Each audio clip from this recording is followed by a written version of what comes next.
को living happily में मैं नरेंद्र कुमार सहृदय स्वागत करता हूं। मित्रों, आज हम देखने जा रहे हैं इस वीडियो में महात्मा गांधी का जीवन परिचय। हमारे बापूजी का जीवन बहुत ही सीधा और सरल था।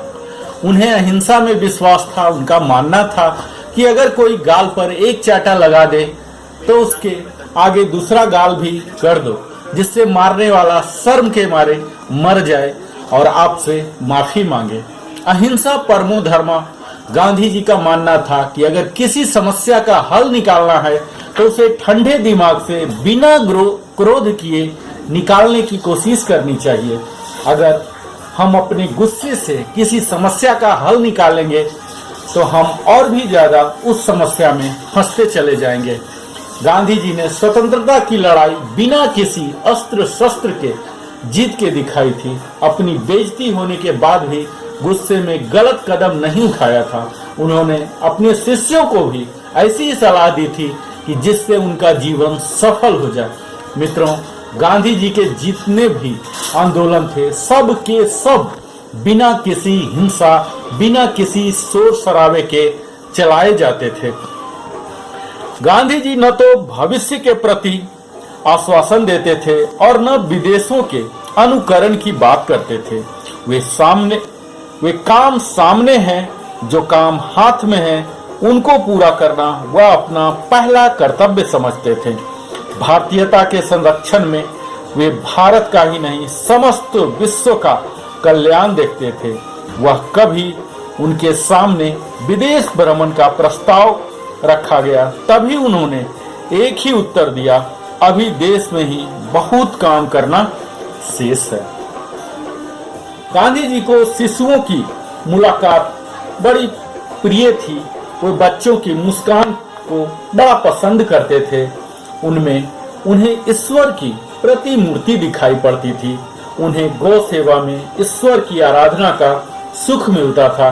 वे मानते थे सिया राम में सब जग जानी का सिद्धांत। वे हर व्यक्ति की आत्मा में ईश्वर का दर्शन करते थे। शिशु प्रेम की एक घटना का यहाँ मैं उल्लेख करना चाहता हूँ। मित्रों, एक बार स्वतंत्रता आंदोलन के दौरान एक आवश्यक बैठक आयोजित की गई थी जिसकी अध्यक्षता बापू को ही करनी थी और वो बिल्कुल समय पर पहुंच नहीं पाए और सबको आशंका हो रहा क्या हो गया। अभी तक ऐसा तो अनुशासनहीनता बापू कर नहीं सकते। जब उनके निवास स्थान पर पहुंचे तो सबने देखा कि वह कुछ ढूंढ रहे हैं अपने बक्से में।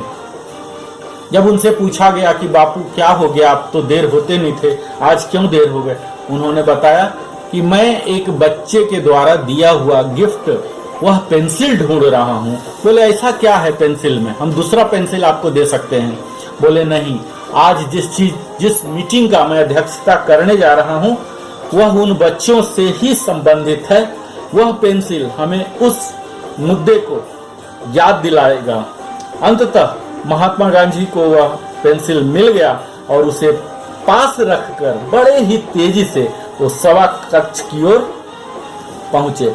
महात्मा गांधी ने समझाया, जानते हो यह पेंसिल एक अनाथ बच्चे की भेंट है और आज उसी तरह की समस्या पर हमें विचार करना है, इसलिए इस भेंट की आज विशेष महत्व है। महात्मा गांधी एक महान वट वृक्ष के सदृश थे। वे समस्त राष्ट्र के आश्रय स्थल थे। वह तूफानों के मध्य अविरल भाव से खड़े रहकर जनमानस को प्रेरणा प्रदान करने वाले अक्षय स्रोत थे। उनके समान किसी अन्य व्यक्ति के भारतवासियों के हृदय को प्रभावित नहीं किया। वह सबके प्रिय बापू थे। आज भी वह हमारे प्रेरणा के स्रोत बने हुए हैं। महात्मा का नारा था, करो या मरो, अहिंसा परमो धर्म। आंदोलन को हिंसक होने से बचाने के लिए मैं हर एक अपमान, यातनापूर्ण बहिष्कार, यहाँ तक कि मौत भी सहने को तैयार हूँ।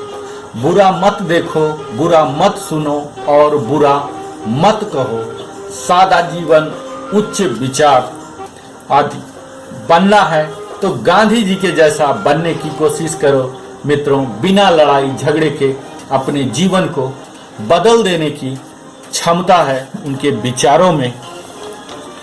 यद्यपि वह अहिंदी भाषा प्रांत के गुजरात में जन्मे थे, तथापि वह हिंदी के समर्थक थे, क्योंकि हिंदी जन जन की भाषा थी। उन्होंने हिंदी और स्वराज्य को समान महत्व दिया था। उनका कहना था कि हिंदी का प्रश्न मेरे लिए स्वराज्य का प्रश्न है।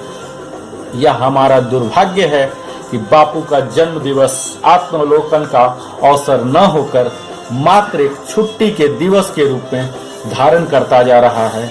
मित्रों, अभी भी हमारे पास समय है। इस दिवस के जब हम मनाते हैं, उनके आदर्शों को याद करते हैं। हमें उनके आदर्शों को उतारने की आवश्यकता है। उनके जीवन का हर अध्याय धर्म, नीति और आदर्श का एक ऐसा उदाहरण है जो सदियों तक किसी किसी अवतारी पुरुष में ही दृष्टिगत होता है। इससे हम अपने जीवन में प्रेरणा ग्रहण कर सकते हैं। जो शरीर के ढांचे में हमारी तरह हाड़ मांस का बना था, वही है ये बापू।